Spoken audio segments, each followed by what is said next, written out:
1932వ సంవత్సరంలో పూనా ప్యాక్ట్ ఒకటి వచ్చింది. డాక్టర్ అంబేద్కర్ గారికి అదేవిధంగా గాంధీ గారికి మధ్య ఓ పెద్ద చర్చ జరిగింది. అది చరిత్రాత్మకమైన చర్చ.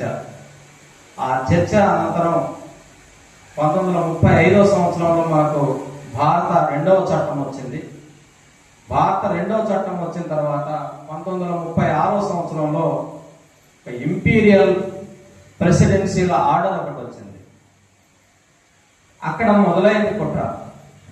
ఈ దేశంలో దళితులకు స్వేచ్ఛ ఇవ్వకూడదు అనే అంశము 36వ సంవత్సరంలో మొదలైంది. 36వ సంవత్సరం అంటే దాని హిస్టరీలోకి వెళ్తే మనం చాలా విషయాలు మాట్లాడుకోవాలి. చరిత్రలోకి వెళ్లకుండానే సమయాన్ని బట్టి 36వ సంవత్సరంలో వచ్చిన ఆర్డర్ ప్రకారం ఆ రోజు ఒక 2 లైన్లతోటి ఆ రోజు మనకు స్వేచ్ఛను నిరాకరించబడింది. ఆ రోజు ఏమన్నారంటే, భారతీయ క్రైస్తవులు ఎవరు కూడా షెడ్యూల్డ్ కులాల్లో సభ్యులుగా ఉండరాదు అని చెప్పారు.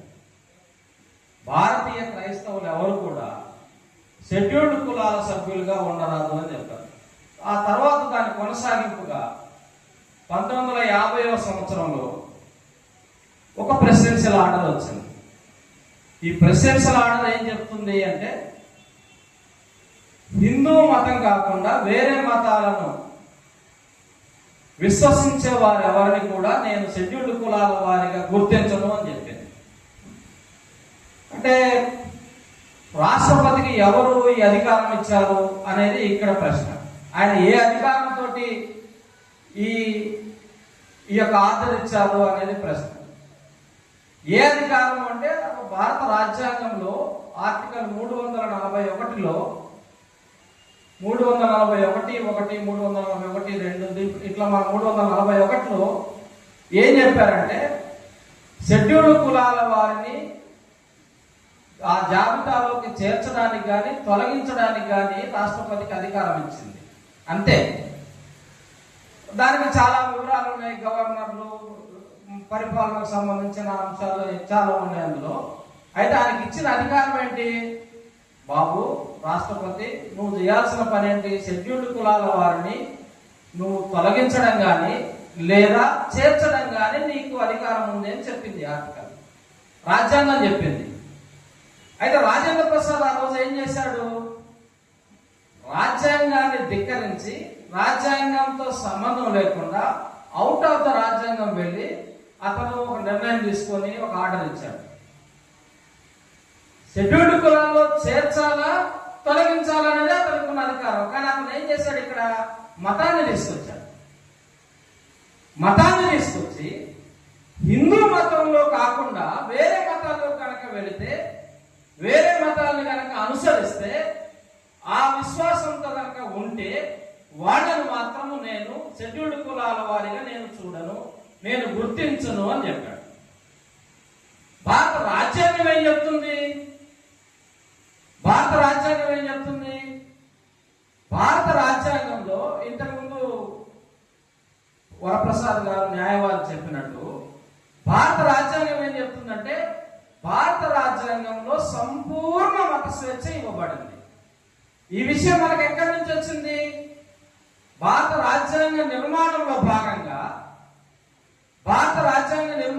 భాగంగా మైనారిటీ హక్కులకు సంబంధించిన చర్చ జరిగేటప్పుడు 1947వ సంవత్సరంలో ఇదే మార్చి నెలలో డాక్టర్ అంబేద్కర్ గారు ప్రపోజ్ చేశారు.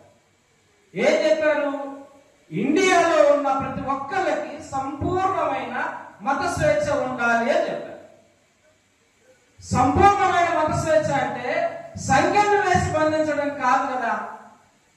నువ్వు ఈ మతాన్ని ఆరాధిస్తేనే నేను షెడ్యూల్డ్ కులం వారిగా నేను గుర్తిస్తాను అని చెప్పడము సంపూర్ణంగా రాజ్యాంగానికి వ్యతిరేకమైనది. ఇది సంపూర్ణంగా రాజ్యాంగాన్ని వ్యతిరేకించేటువంటి అంశం. అయితే ఏమైంది? 1950వ సంవత్సరంలో ఆర్డర్ వచ్చింది. ఆ రోజు కాంగ్రెస్ ప్రభుత్వం అధికారంలో ఉంది. ఈ రోజు బీజేపీ ప్రభుత్వం అధికారంలో ఉంది. 1950 నుంచి 26 వరకు 76 సంవత్సరాల కాలం గడిచిపోతున్నది. ఈ 76 సంవత్సరాల కాలంలో దళితులు క్రైస్తవులకు సంబంధించిన విషయాన్ని పార్లమెంటులో సహేతుకంగా ఎప్పుడు కూడా చర్చించలేదు. ఇప్పుడు కొత్తగా ఏం జరుగుతున్నదంటే, ఇప్పుడు కొత్తగా భారతదేశంలో ఏం జరుగుతున్నదంటే 1950లో న్యాయశాఖ మంత్రిగా డాక్టర్ అంబేద్కర్ ఉన్నారు. ఆయన ఆధ్వర్యంలోనే 1950 ఆర్డర్ వచ్చింది. కాబట్టి మీ అంబేద్కర్, మీ రాజ్యాంగం రాసిన మీ అంబేద్కరే మీకు అన్యాయం చేశాడు అని చెప్పి ఒక కొత్త చర్చ తీసుకొచ్చారు. ఇది నిజమా? ఇది నిజమా? ఇందులో నిజం ఎంత ఉంది అంటే నిజము సున్నంత కూడా లేదు, ఇసుక వేయమంత కూడా ఇందులో నిజం లేదు. ఎందుకంటే ఆయన లండన్ లో సమావేశాలకు వెళ్ళినప్పుడు లండన్ లో కూడా మాకు మత స్వేచ్ఛ కావాలి, మాకు స్వేచ్ఛ కావాలి, సంపూర్ణ హక్కులు కావాలి అని మాట్లాడాడు. సామాజిక స్వాతంత్రం కావాలి, సాంస్కృతిక పరమైన స్వాతంత్రం కావాలి, ఆర్థిక పరమైన స్వాతంత్రం కావాలి, ఇవన్నీ లేకుండా రాజకీయ పరమైన స్వాతంత్రం అనవసరం అని కూడా అన్నాడు. అటువంటి మహానుభావుడు మరికొన్ని విషయాల మీద కూడా చర్చించాడు. ఆయన ఏమన్నాడు? నేను హిందువుగా పుట్టాను కానీ హిందువుగా చావను అన్నాడు. ఆయన చనిపోయే రోజుకి బుద్ధిజం ఎస్సీ జాబితాలో కూడా లేదు. ఉన్నదా? 90లో వచ్చింది. ఆయన మరణించే నాటికి అది ఎస్సీ జాబితాకి లేదు. అయినా కూడా ఆయన ఏం చేశాడు? బుద్ధిజంలోకి వెళ్ళాడు. ఆ తర్వాత ఆయన మనకు దూరం అయిపోయాడు. ఇక్కడ ఏంటి?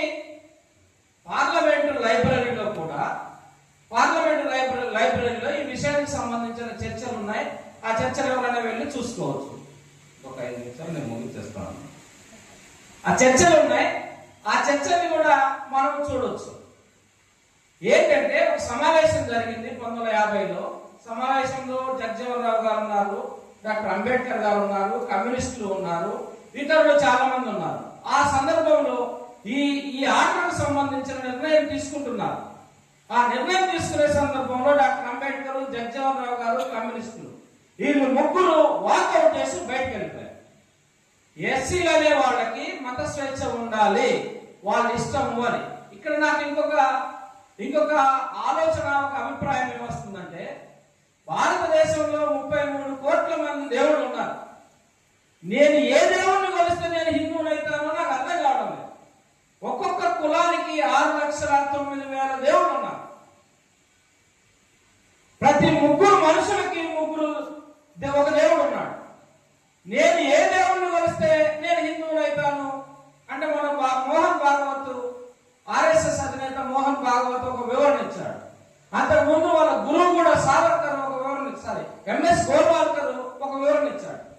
ఏమని ఇచ్చారంటే, హిందూ అనే పదం ఈ దేశంలో పుట్టలేదు, ఇది విదేశీయులు ఇచ్చినటువంటి పేరు, ఇది ఒక మతం కాదు అని వాళ్ళు క్లియర్గా చెప్పారు. ఇది ఒక మతమే కాదు అన్న విషయాన్ని సుప్రీంకోర్టు కూడా చెప్పింది. ఒక సందర్భంలో ఒక జడ్జిమెంట్ లో సుప్రీంకోర్టు కూడా చెప్పింది. ఒక మతమే కాదన్న మతానికి మమ్మల్ని అందరినీ, భారతదేశంలో ఉన్న హిందువులందరినీ తీసుకెళ్లి మీరు హిందువులుగా ఉంటేనే మిమ్మల్ని నేను షెడ్యూల్డ్ కులాల వారిగా చూస్తాను అని చెప్పడం ఎంతవరకు సమంజసం? మిత్రులారా, ఈ దేశంలో సమస్య ఉంటుంది, సమస్యకు పరిష్కారం ఉంటుంది. పరిష్కారాల దగ్గరికి వెళ్ళేటప్పుడు దాన్ని చాలా సంక్లిష్టం కూడా చేయడం జరుగుతుంది. నిజానికి ఈ ఆర్డర్ ఏ పార్లమెంట్ లో చర్చించి ఈ ఆర్డర్ తీసుకొచ్చారు? ఏ పార్లమెంట్ లో చర్చించలేదు. భారత పార్లమెంట్ లో చర్చించలేదు.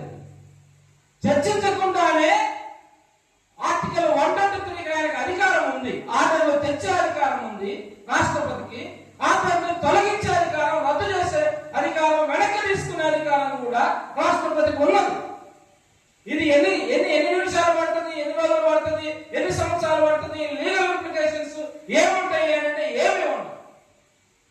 క్యాబినెట్ సూచన మేరకైనా చేయొచ్చు, కేంద్ర క్యాబినెట్ సూచన లేకుండా కూడా చేయొచ్చు.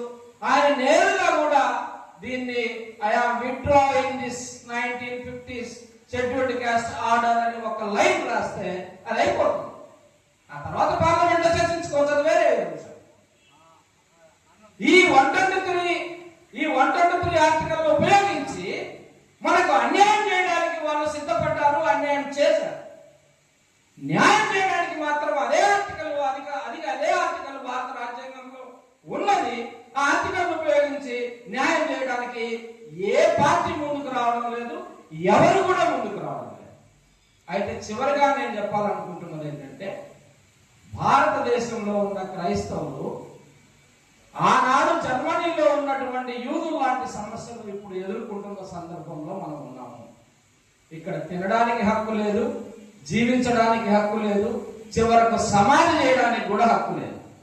ఛత్తీస్గఢ్ లో ఒక ఉదాహరణ నేను చెప్పి ముగిస్తాను. ఛత్తీస్గఢ్ లో సుభాష్ బాగేల్ అనే ఒక పాస్టర్ ఉన్నాడు. ఆ పాస్టర్ చనిపోయాడు. చనిపోయిన తర్వాత ఆయన కుమారుడు, నేను నా తండ్రిని సమాధి చేసుకోవాలి అని చెప్పి ఊర్లో ఉన్న, అంటే ఎవరైతే వాళ్ళ తాతల సమాధి ఉన్న శ్మశాన వాటిక ఉన్నదో ఆ శ్మశాన వాటిక దగ్గరికి సుభాష్ బాగేలు పాస్టర్ యొక్క కుమారుడు రమేష్ బాగేలు ఆ శవాన్ని అక్కడికి తీసుకెళ్ళాడు. తీసుకెళ్తే ఆ ఊర్లో ఉన్న వాళ్ళు, ఆర్ఎస్ఎస్ వాళ్ళు వచ్చి దాన్ని వ్యతిరేకించారు. వ్యతిరేకించిన తర్వాత నన్ను సమాధి చేయండి, నా తల్లిదండ్రుల దగ్గరనే నన్ను సమాధి చేయండి అని ఆ శవం నిరాహార దీక్ష కూర్చున్నాడు. సుమారు 23 రోజుల పాటు ఆ శవం నిరాహార దీక్ష చేసిన సందర్భంలో ఆ కుమారుడు సుప్రీంకోర్టుకి వెళ్ళాడు. హైకోర్టు అయిపోయింది. హైకోర్టు ఏమన్నదంటే, దుర్మార్గంగా ఈ శవాన్ని సమాధి చేయడానికి లా అండ్ ఆర్డర్ సమస్య వస్తుంది, మేము కంట్రోల్ చేయలేము. ఒక ఊర్లో ఒక సాధారణ గిరిజనుడు చనిపోతే, పాస్టర్ చనిపోతే, ఆ పాస్టర్ ని సమాధి చేయాలంటే లా అండ్ ఆర్డర్ సమస్య వస్తుందంట. ఆ సమస్యను ఈ దేశంలో ఉన్న నాయకుడు, ఈ దేశంలో ఉన్న హోంమంత్రి కంట్రోల్ చేయలేడు. కాశ్మీర్లో నువ్వు ఏం కంట్రోల్ చేశావు? అంత దుర్మార్గాన్ని నువ్వు ఎలా కంట్రోల్ చేశావు? చంపావు, హత్య చేశావు, నరహత్య చేశావు, మానవ హోమాలు సృష్టించావు. 375 రద్దు చేసేసి కాశ్మీర్ ని చేతుల్లోకి తీసుకున్నావు. ఒక సమాధిని, అంటే ఇది జీవించే హక్కులో భాగం. ఆర్టికల్ 21 జీవించే హక్కులో భాగం, సమాధి హక్కు కూడా జీవించే హక్కులో భాగం. నాకు ఈ రోజు ఏమవుతుంది? జీవించే హక్కు లేకుండా పోతున్నది. ఇంకొక దుర్మార్గం ఏం జరుగుతుందంటే, పాస్టర్లు క్రైస్తవులు గ్రామాల్లోకి రావడానికి వీల్లేదు అని బోర్డులు పెడితే అది సుప్రీంకోర్టు కూడా సమర్థించింది. కోర్టులు ఎవరి కోసం పనిచేస్తాయి? కోర్టులు ఎవరి కోసం పనిచేస్తున్నాయి? దేనికోసం పనిచేస్తున్నాయి అనేది ఇక్కడ ప్రశ్న. ప్రియమైన మిత్రులారా, ఈ దేశంలో కోర్టులనే నమ్ముకుంటే మనకు న్యాయం జరగదు. కోర్టులు న్యాయం చేసే పని కనుకైతే ఆయన పేరు ఒక ఆర్మీ ఆఫీసర్, ఆయన పేరు శామ్యుల్, తర్వాత ఇంకేదో వస్తుంది. ఆయన, నేను క్రైస్తవుని, నేను హిందూ దేవుళ్ళ దగ్గరికి పోయి నేను మొక్కలు హిందూ గుళ్ళ దగ్గరికి వెళ్తాను, గంటకుల దగ్గర నేను వెళ్ళను అన్నందుకు ఆయన ఉద్యోగం నుంచి తొలగించారు. ఈయనకు పెన్షన్ కూడా ఇవ్వదు అని చెప్పి ఇదే సుప్రీంకోర్టు చెప్పింది. కాబట్టి ప్రియమైన మిత్రులారా, అర్జీలు పట్టుకొని బిచ్చమెత్తుకుంటే ఈరోజు మన హక్కులు రావు, హక్కులు నిలబడవు, హక్కులన్నీ మనం ఈరోజు కోల్పోతున్నాము. కాబట్టి కేవలం ప్రార్థనతో కాలయాపన చేయకుండా హక్కుల్ని పోగొట్టుకుంటే భవిష్యత్తు మనకు ఉండదు. ఒక హక్కు పోతే మళ్ళీ మనకు రాదు. కాబట్టి మన హక్కును నిలబెట్టుకోవడానికి మనం అందరం కలిసి పోరాటం చేయాల్సిన అవసరం ఉంది. కేవీపీఎస్ మీద, మాల్యాద్రి గారి మీద నమ్మకం కూడా ఉంది. ఎందుకంటే సిపిఎం వాళ్ళు ఒక అంశం మీద ఒక నిర్ణయం తీసుకుంటే ఎంత కాలమైనా ఎంత దూరమైనా ప్రయాణం చేస్తారో ఆ అనుభవం వారితో నాకు కూడా ఉన్నది. కాబట్టి కలిసి పనిచేయడానికి మేము కూడా ఇష్టపడుతున్నాం అని చెప్పి తెలియజేస్తూ, భవిష్యత్తులో జీవించే హక్కును, ప్రాథమిక హక్కును, మాట్లాడే స్వేచ్ఛను నిలబెట్టుకోవడానికి మనం అందరం కృషి చేద్దామని చెప్పి తెలియజేస్తూ నేను ముగిస్తున్నాను. Thank you very much.